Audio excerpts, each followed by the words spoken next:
CPI party శత వార్షికోత్సవాల సందర్భంగా Ashok Nagar CPI శాఖ ఆధ్వర్యంలో శాఖ కార్యదర్శి ఆకిటి రామచంద్రుడు అధ్యక్షతన జరిగిన కార్యక్రమంలో పాల్గొన్న సిపిఐ జిల్లా కార్యదర్శి జంగల అజయ్ కుమార్ పార్టీ పతాకాన్ని ఆవిష్కరించి ప్రసంగించారు. కార్యక్రమంలో నగర కార్యదర్శి కోట మల్యాద్రి, ఏఐటియుసి జిల్లా అధ్యక్ష కార్యదర్శులు ఆకిటి అరుణ్ కుమార్, మేడ హనుమంతరావు, ఇప్టా జాతీయ కార్యదర్శి గని, బ్యాంక్ ఎంప్లాయీస్ యూనియన్ నాయకులు కేవీబీ మురళీకృష్ణ, పెద్ది శ్రీనివాస్, ఐఫీ జిల్లా అధ్యక్ష కార్యదర్శులు జంగాల చైతన్య, షేక్ వలీ, ఐఏఎస్ఎఫ్ జిల్లా కార్యదర్శి శశి తదితరులు పాల్గొన్నారు.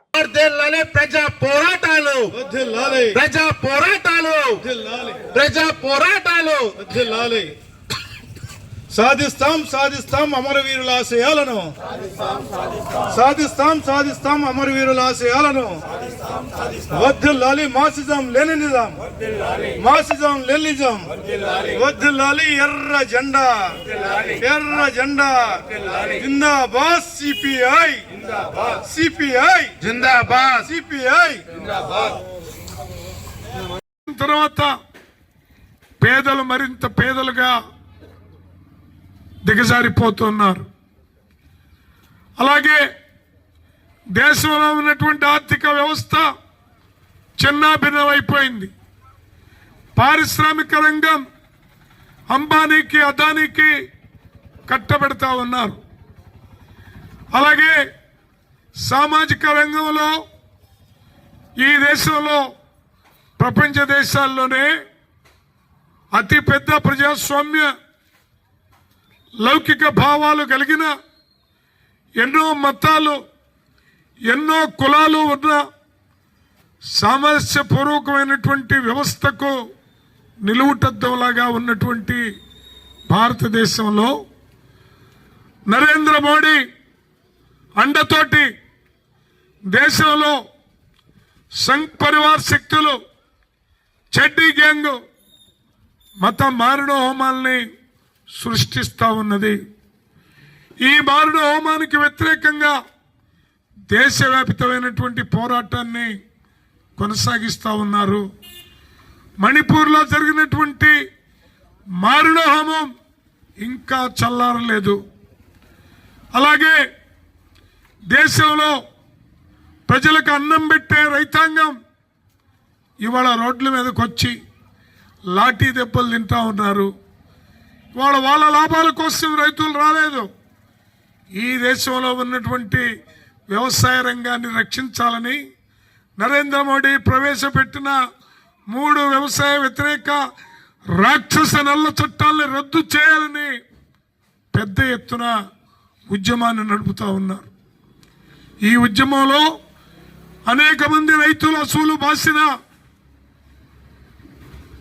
విత్డ్రా అవుతున్నానని చెప్పి నరేంద్ర మోడీ చెప్పి మళ్ళీ తొట్టిదారిన అవే నల్ల చట్టాలని అమలు జరపడం అనేది అత్యంత స్పష్టంగా కనపడుతూ ఉన్నది.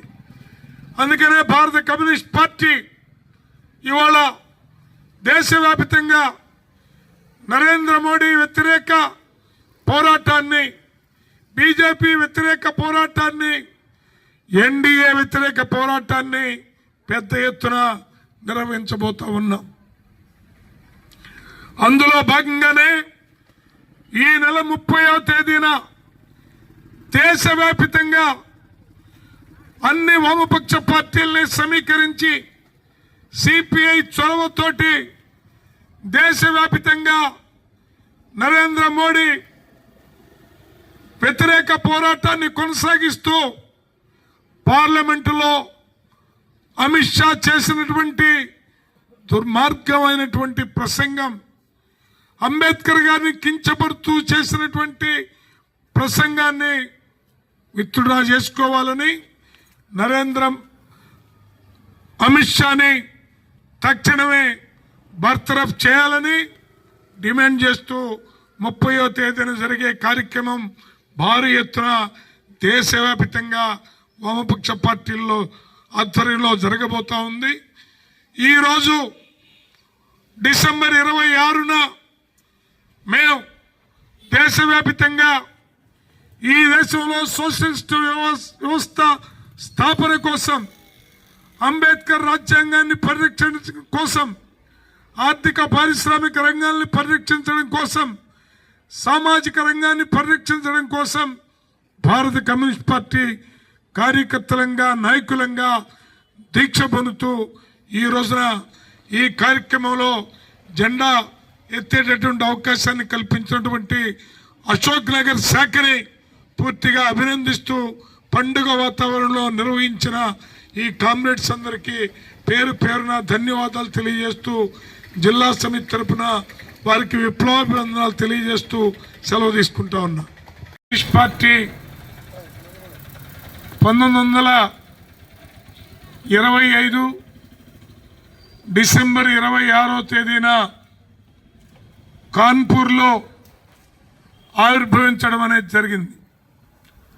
ఆనాడు సంపూర్ణ స్వాతంత్రమే లక్ష్యంగా భారతదేశంలో కుల పీడన, ఆర్థిక దోపిడీ లేని సమసమాజ స్థాపనే లక్ష్యంగా ఆ రోజున భారత కమ్యూనిస్ట్ పార్టీ ఆవిర్భవించడం అనేది జరిగింది. అంతేకాకుండా దేశంలో ఉన్నటువంటి రైతాంగం సమస్యలపైన, వ్యవసాయ కూలీల సమస్యలపైన, యువజన, విద్యార్థి, మహిళా, వివిధ వర్గాల ప్రజా సమస్యలపైన పోరాడుతూ ఆనాడు బ్రిటిష్ వారి సామ్రాజ్యవాదానికి వ్యతిరేకంగా అమరజీవి కామ్రేడ్ విఐ లెనిన్ 1917 విప్లవం స్ఫూర్తితోటి భారత కమ్యూనిస్ట్ పార్టీ భారతదేశంలో ఏర్పడటం అనేది జరిగింది. ఆనాటి నుంచి ఈ రోజుకి 100వ సంవత్సరంలోకి అడుగు పెట్టడం అనేది జరిగింది. నాటి నుండి నేటి వరకు ప్రపంచ చరిత్రలో సువర్ణాక్షరాలతో లిఖించదగినటువంటి ఉజ్వలమైనటువంటి పోరాట చరిత్ర కలిగినటువంటి పార్టీగా భారత కమ్యూనిస్ట్ పార్టీ నిలిచిపోయింది. ఈ 100 ఏళ్ళు అనేక ఆటుపోట్లను ఎదుర్కొంటూ బూర్జువా పార్టీల యొక్క కుయుక్తుల్ని చిత్తు చేస్తూ, కార్పొరేట్ల పైశాచికత్వానికి వ్యతిరేకంగా, కార్పొరేట్లు దేశ స్వాతంత్రాన్ని, సౌభ్రాతృత్వాన్ని కబళించి దేశంలో ఉన్నటువంటి పారిశ్రామిక రంగాన్ని, ఆర్థిక రంగాన్ని దోపిడీ చేసేటటువంటి విధానానికి వ్యతిరేకంగా దేశంలో ఉన్నటువంటి అన్ని పార్టీలను సమీకరించి, ప్రజా సంఘాలను సమీకరించి దేశవ్యాప్తంగా వీరోచితమైన పోరాటాన్ని నిర్వహించింది భారత కమ్యూనిస్ట్ పార్టీ. అలాగే తెలంగాణ సాయుధ రైతాంగ పోరాటం నిర్వహించి మీ భాంచందర కాల్ముక్త అనేటటువంటి దశ నుండి అక్కడ వీరోచితమైనటువంటి పోరాటాన్ని నిర్వహించి విముక్తి చేయటం అనేది భారత కమ్యూనిస్ట్ పార్టీ సొంతం. భారత కమ్యూనిస్ట్ పార్టీకి నాయకత్వం వహించినటువంటి అనేక మంది అమరవీరులు S V Ghate, Chandra Rajeswara Rao, comrade Ajay Ghosh, comrade S V Dange, comrade Indrajit Gupta, comrade A B Bardhan, ఇలా ఎంతో మంది అమరవీరులు అసూలు బాసి ఈ పార్టీ 100 సంవత్సరాల ప్రస్థానంలో ధృవతారల్లాగా వెలిగిపోతూ ఉన్నారు.